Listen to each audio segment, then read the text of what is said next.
Howdy. Whoa, that's loud. I sound a lot taller than I actually am.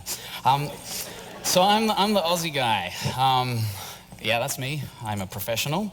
That's me at a bush doof in Australia. We Australians are very good with words. We take the bush and dance music, which goes doof, doof, doof, and we put them together. You see what I did there? Bush doof. It's like a party out in the middle of the bush with a whole bunch of people that like drive out and take a whole bunch of drugs and party all weekend. Yeah, people trust me with their innovation. It's a good idea. So the reason that I've got this up here is that I honestly think I have learned more about UI and UX design and how people work from these kinds of events than the last decade of UI stuff. Honestly, there's a rugged humanity to what happens at these kinds of events, and I do them every half year or so to keep me weird. I think that's important, right?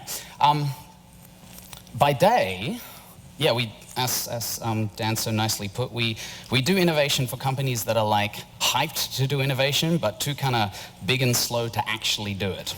And obviously this involves like a whole bunch of UI and UX stuff.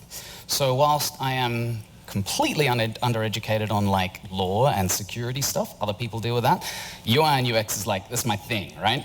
And there's this marvelous thing that happens when you're like particularly good at anything, I think. Like if you do your 10,000 hours on anything, you see the face of God in it. You know, you get totally into it. And it's like 12 hours in front of an iMac pushing pixels around and your brain melts. And then you go to leave so that you can get out into the real world and you grasp the door handle and that Neo like, oh my God, I can see the code thing happens and you're like, this is bad UI. I know this.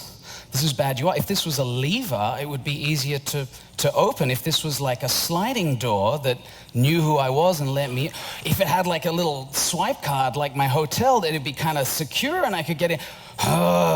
I can see the code. It is all UI. Like my feet are the interface between like myself and this stage for the goal of like wandering around while I rant. Yeah, like you can have the division between like accountancy and law, let's say. Yeah, like that's an interface. Air and water, surface tension, interfaces. Yeah, and there's this thing right with interfaces where really good ones, after you start thinking about them, not just as portals, but as like places for somebody to get from one place to the other or interact with one thing or another, they start to drift away and you get this kind of weird Zen-like, maybe I've taken too many drugs at parties, no, you get this Zen-like kind of great UI is not there feeling. It's porous, it's transparent, it's like old lovers that talk without talking. It's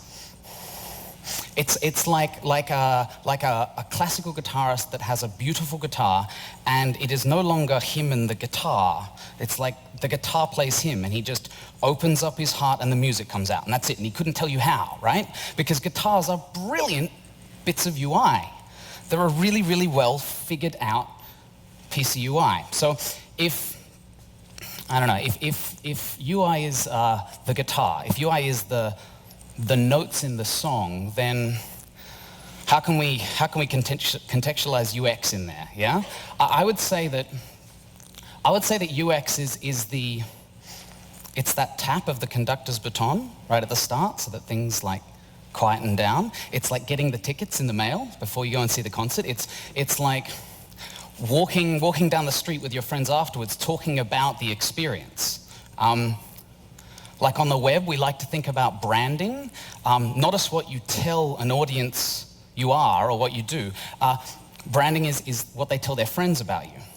And UX is the thing that they tell their friends about you, right? So we've got a whole bunch of guys in the studio and we've got this issue where we get a whole bunch of new employees because we're growing quite quickly. And I need a really quick and dirty way to explain to these guys how to think about UI and UX. And it's really, really easy if you just think the person on the other end of the UI is drunk. It works really, really, really well. We know that drunk people are like really distractible, so you take them like step by step by step through the idea, yeah? Okay, you're gonna put on your shoes. Okay, now you're gonna get into the taxi. You've seen this kind of thing, right? Like we have big, fat, childish buttons that you click, yeah?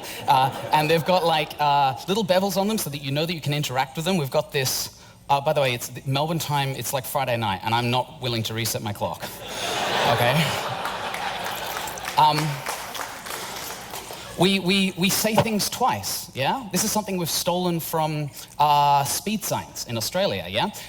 When you are driving down an Australian road, you'll get a little thing that says 60k an hour, and then 50 meters later or so, you'll see another sign that says 60k an hour. It's because you missed the first one, because the kids are arguing in the back, and you see the second one, you're like, yeah, okay, slow down, right? We say it twice. We say next slide, and then we have a little arrow pointing right, because drunk people need it twice, yeah? There's a whole bunch of like really simple kind of technical reasons why thinking about the end user as drunk works really well. But we're here to talk about like privacy and security, right? We're going to talk about the larger issues. And I think some of the more human issues. So let's see if we can stretch this embarrassing metaphor a little further and talk about the UX of privacy. So sex, let's start with the fun stuff, sex. Okay, so when you drive to this bush doof, right, because they're like at someone's farm or whatever, you come to the front gate and you roll down your window and some dude will give you like a little thing around your wrist, to prove that you've paid. And you get like a garbage bag to put all your rubbish away. And more these days, they give you a little packet. And the little packet, when you open it up, it's got a couple of condoms in it. And it says, put these in your back pocket. And so you oblige, and because you're excited about music, you don't care about this. And underneath it, there's another little sign that says, dude, this party lasts all weekend, and it is going to be rad. A baby lasts forever. So party hard, but party safe, right? And it works. Yeah, it works really, really well. And I think like part of the reason why is because condoms are, again, brilliant UI, right? There's like a standard little packet with little, you can like use it one-handed to pull the packet apart. It's like the UX around it is really good. We get that thing at 14 where we all sit in an embarrassing class in high school and we put the condoms on bananas. We have billboards in Melbourne telling men to check out their sexual health. It works because it's like a multilateral approach to safety. And a drunk person can use a condom. It works. Okay, so another thing about drunk people. Let's concentrate on the drunks. So have you ever noticed that thing where at parties, the more people get drunk, the more they share about themselves. We love to share. We're societal beings, we share everything. I got this friend who has a beautiful trick for getting people to interact better at parties, right? Because she's a really good hostess. And what she does is she sits all the strangers in a circle together and gives them all a shot of tequila. And the idea is that you take the shot and then you explain quickly your most embarrassing sexual misadventure. And, everyone in the group is like, no, I'm not going to say that. I'm drunk, but not that drunk, right? But she starts it off. She takes 2 shots just to make a point. And then she tells this story about, like double denim and country music. And I'm pretty sure I'm being filmed, so I'm not going to repeat it. But the point is that she shares. And because she's shared, the person to the left shares and shares and shares and shares. And before you know it, we've got this group of people in this web of trust sharing stuff with each other because we expect what happens in Vegas to stay in Vegas. And the idea of somebody the next day going and telling somebody else about it is unheard of, right? We trust each other because we've shared something together.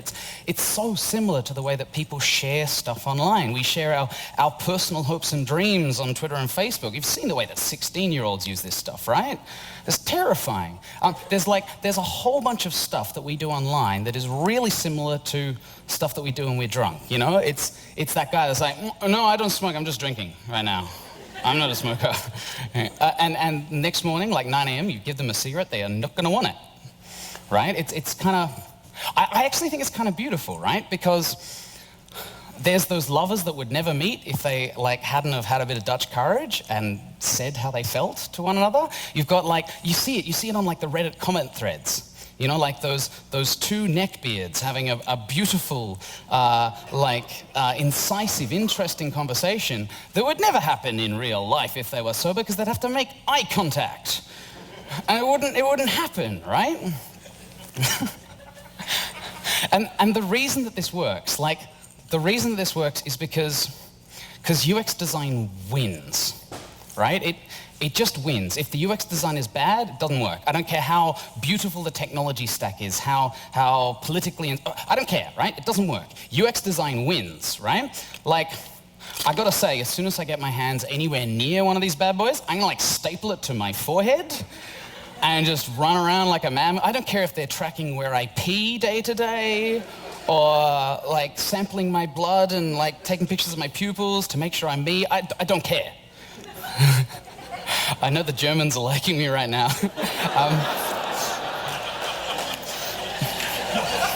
But it's true. It's true. Do you know what, actually? Siri, can you remind me tomorrow at 2 p.m. to look into how utterly invasive your privacy policy is? Thank you, Siri. Nice. I love you too. Bye. The reason is that these things work because they're easy, right? They work because they work on a level that makes us happy, right? UX trumps all. And I think it's one of these things where, I don't know, it's the case where if you do really good UX, it's not actually about the interface, or it's not really about the method that you use for dealing with the human beings behind it. It's how you respect what people want to achieve with it. Yeah? If you have one of these oh, yum. If you have one of these situations where you've got a whole bunch of good user interfaces that don't respect the wishes of the person at the other end, it doesn't work. Let me bring us back to reality again in a more intense and interesting way. So there's this really interesting bit of technology that was made. I think it was invented by an Aussie, actually. It's called the Life Straw. And it's a little bit of plastic thing about this long. And the idea is that you hang it around your neck, and you can go to any water, doesn't matter how dirty it is, stick it in, suck on the other end, and it filters 99-point-something% of the impurities out. It's technically phenomenal. It is utterly and incredibly decisively brilliant, apart from the bit where it doesn't work. Yeah, it filters water, sweet, but never mind that the price point is a third of the yearly wage of the people it's meant to be used by. Never mind the fact that the people that are actually given it don't know how to bloody use the thing, right? They come back and find out who's using it 6 months later, and half of them haven't been taught. The other ones that have been taught don't even care. They're not going to give the most valuable thing in their house to the kid to walk down the street with. Never mind the fact that no self-respecting human being is going to put their face this far away from a dirty thing of water and suck on a straw for 20 minutes. It doesn't bloody work.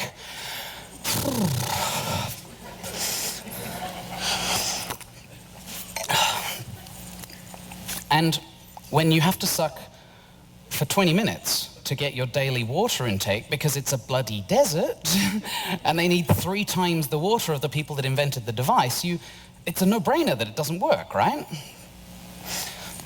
But there are some solutions that are solving these problems.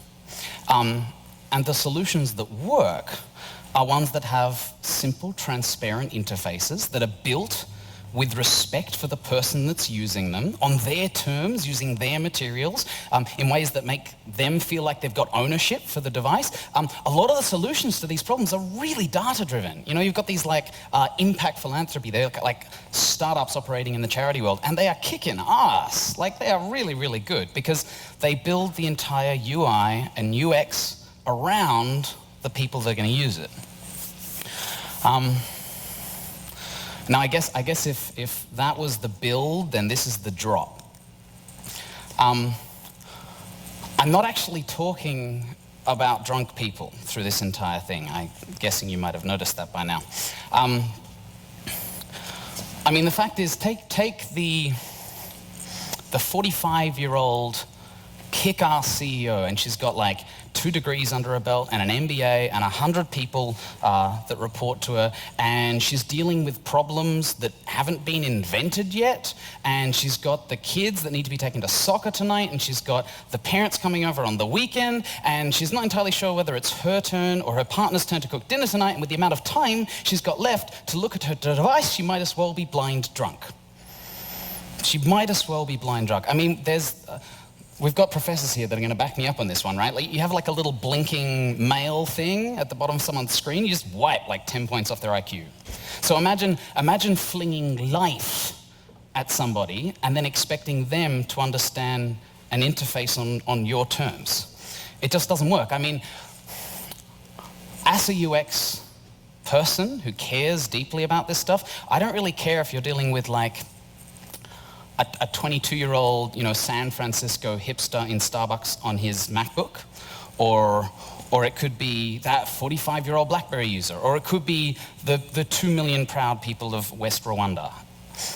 The UX is the bit that counts, and I kind of feel like you champions of industry that we have here today, you guys are uniquely placed to make the kinds of decisions that let us reach through the UI and talk to somebody in their terms and touch their heart and let them change something. That's really exciting. It doesn't matter whether it's like an iPhone, or you're dealing with like a language interface, or you're dealing with I don't know, some kind of big neural networky thing that people are interfacing with at some point or another. It doesn't matter if it's like a physical device or a technological device or a glass of water. It's... Did you see that? This is good. I said glass of water and the Germans are like, you lie. I mean, come on, it's like 11 o'clock in the morning. I'm not going to drink gin. Are you mental? I got like a panel to speak at, and I'm so jet lagged right now, I'm not entirely sure who I am. I'm not going to throw alcohol into the mix.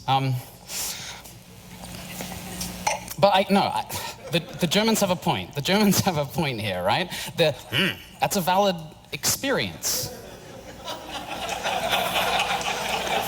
No, it's valid. It's vitally valid. I mean, at no point did I say that was alcohol.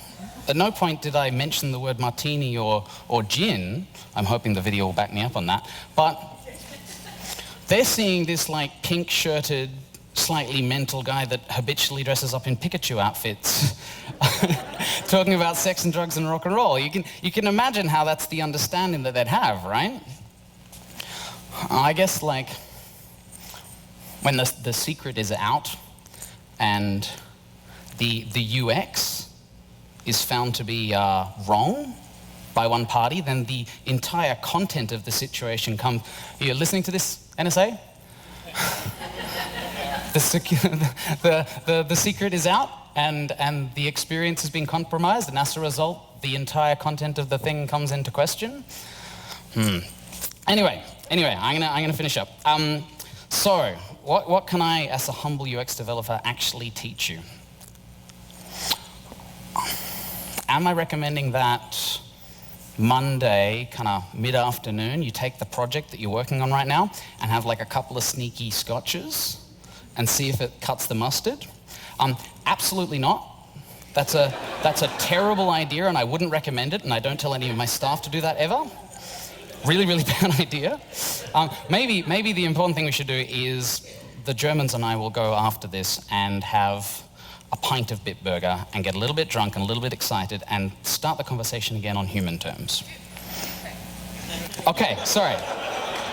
There we go. We'll drink the beer you want. How's that? All right, I'm gonna get out of your hair. Thanks, guys.